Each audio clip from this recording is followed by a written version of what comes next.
Hello there. Joining me on Off the Record today is television journalist Tim Sebastian, most popularly known for his hard talk on the BBC. Tim Sebastian is also the chairman of the Doha Debates, a forum for free speech in Qatar. It is the highest rated weekend television program on BBC World News. It is also telecast by a host of television channels in America, Canada and parts of Asia.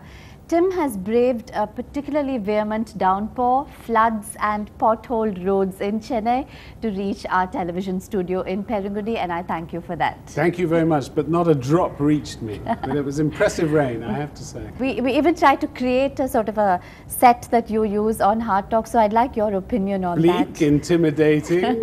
It looks more like a jail, actually. And I'm actually quaking because I've only seen you grill people you interview, and I'm thinking maybe you have a grilling technique up your sleeve even when you're being interviewed. No, I don't think so. I'm off duty. The problem with interviewing is that everybody thinks you're that hard guy who sits there and grills people and squeezes them and holds them to account. And yes, you do, but it's part of a job. I believe the job is important. I believe it's part of holding people to account, and that's what you have to do in free societies. But it's not my life. My life is something else. I mean, my children don't quake when they see me. Good. So you've put me at ease now. Tell us, why are you in India?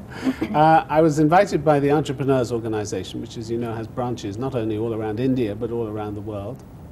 And they very kindly asked me to hold a few debates, not for broadcast, but private debates, and also say a few words about what I thought was going on in the rest of the world. So I was in India in February. We were holding a Doha debate there, talking about the position of Muslims in Indian society. That was in Delhi at St. Stephen's College. And some people suggested then, why don't you come back to India and see about doing some more debates? So it's always a pleasure. First time in Chennai.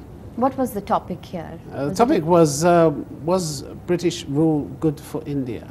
Interesting. And so we had I'm still licking my wounds, actually, because you can tell which way it went. I think we'll keep talking about that, you know, till I don't know. We never seem to tire of that topic. I think I was surprised that people had so much passion about it, that they really got excited about it, that it really is a live issue, if you like. I would have thought it was dead and buried a long time ago, but what do I know? I've come here to be surprised. I am surprised. I'm surprised by what people talk about, and I've had my eyes opened. And as I say, I'm licking my wounds. So were you just a moderator, or were you on? I was moderating. I was moderating, yeah. Thankfully, nobody asked me my views. There you are. I was thinking we could start by talking about the Doha debates, which you started in 2004. And I think it's a revolutionary move considering where it takes place. You say that the concept was born when you were in conversation with Qatar's Emir Sheikh Hamad. It was born in a lunch, like so many good things. Yeah, and he's been very, very supportive through the years, right? So the first two debates addressed the Arab world's aversion to reform. Absolutely. And the second one was the separation of the state from the mosque. Absolutely. Both very incendiary topics. Well, we've become more incendiary as we've gone on. I mean, we've done things like inviting a serving Israeli politician, Shimon Peres. He was Deputy Prime Minister when we invited him. He's now Israeli President. And the thing is that the conditions under which we operate are very unique, actually, in the Arab world. We don't ask permission for anything we do, and we don't accept any interference in the topics that we talk about or the guests that we invite. So we retain absolute editorial independence, and that really is absolutely unique in the Arab world. You have the Emir's backing, of course, but it couldn't have been smooth all the way. Don't tell me you haven't faced any kind of roadblocks. Well, we haven't faced roadblocks, and in fact, I always said to everybody, look, if you're going to lean on us, if anybody leans on us, if anybody tries to take away our editorial independence, we will go, we will pack up and go. I'm not going to go to the rest of the world and say, here's an example of free speech if it isn't. I believe passionately in free speech. I believe that what we do advances the cause of free speech because it gives predominantly young people a chance to talk about controversial issues, sometimes for the first time in their life. I mean, debating isn't a Western construct. It's something that came out of that region. I mean, 1400 years ago, when the Prophet was there, they were debating, they were arguing, they were probing, they were inquiring in a way that's fallen so much into abeyance in the Arab world. But considering the way the climate is in the Arab world, do you think it's serendipity that this happened, or did you go there with a mission in your mind? I didn't go there with a mission in my mind, but I was asked whether I had anything to contribute to the reform process that was taking place at the time, and I said no, but I'll go away and think about it, and I came up with the idea of town hall debates. And what I didn't expect was, and this has been the great joy of doing it, is that the young people would buy into it to such an extent. They really like to talk. They really like to have their views heard, again, for the first time in their life. They like to be able to squeeze people of influence. And there's such a different generation from the generation of their parents. I'm not surprised by the fact that young people want to talk and air their views, but what I am surprised is the progressive mindedness of the Emir and his wife, who heads the Qatar Foundation. I think it's really laudable. Well, we're very lucky that they've given us this platform. I would have liked to have seen more trickle-down effect from the debates to the local or regional media.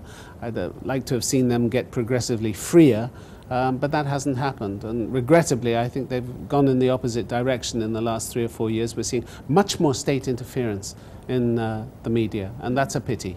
That's a pity. Now, what do you think about the Al Jazeera? But I think it's brilliant that it's there, and I think particularly the English service, I think it's the best station bar none coming out of the Middle East. I think it has the best standards, best editorial standards of any station coming out of the Middle East. Are they supportive of these debates? Well, they don't actually have anything to do with the debates at all. You're not telecast by them? We're not telecast by Al Jazeera. And no, why is that, you think? Well, because when we started, Al Jazeera, the English service, didn't exist. So we went to the BBC, and you can see it from the Qataris' point of view. They can have 50 to 500 programs on Al Jazeera, but this is the only one they've got on the BBC. So I think they'd rather keep that than put us on Al Jazeera, and I'm not sure necessarily that we would fit in Al Jazeera. I think our format is very much a BBC format. I've been working for the BBC on and off for 35 years. So can we talk about the typecast? Can we talk about the format? I know it's modelled after the Oxford Union debates, but and streamlined for television a little bit. So tell us a bit more about it, about how you choose the motion and the speakers. Well, we choose a motion to be controversial, you know, something like... Which is your middle name. Controversial, Sebastian. Something like that. No, we choose topics like Arabs are not doing it, or Muslims are not doing enough to combat extremism, something like that. And discovering, in doing so, that our audience can be very self-critical. That motion passed. They similarly passed a motion saying that the Sudanese president should be handed over to the War Crimes Tribunal, International War Crimes Tribunal, directly against the line that their government puts out. So we're seeing quite a bit of self-assertiveness coming out of these debates. These young people really pushing a different line from that of the authorities around them. Now, of course, these debates encourage free speech, no doubt. But do you think it's also a ploy by the Emir to be in the media spotlight? Well, or does it matter? I'm not saying he doesn't get anything out of it, but I'm saying that we get something out of it in terms of flying the flag for free speech. And allowing young kids to practice it, actually put it into practice, not just talk about it, but do it, hold people to account, give their opinions, sometimes very controversial opinions. And that really is something that I hope will stand them in very good stead in the years to come, because it's a very young population in the Arab world. And when these people reach positions of authority, I hope they'll remember what it's like to listen to alternative points of view, debate alternative points of view, and change your mind, allow your mind to be changed, have an open mind to things. You know, too often in this region, it's a very rough neighborhood, the Middle East. People come, you know, with centuries of feuds and disagreements and wars behind them. There's a lot of baggage that is foisted onto the young people. But these kids are different. They're thinking differently. Their minds are opening.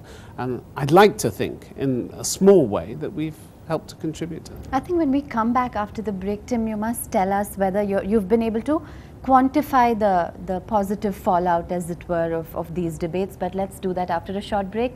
I'm in conversation with Tim Sebastian on Off the Record.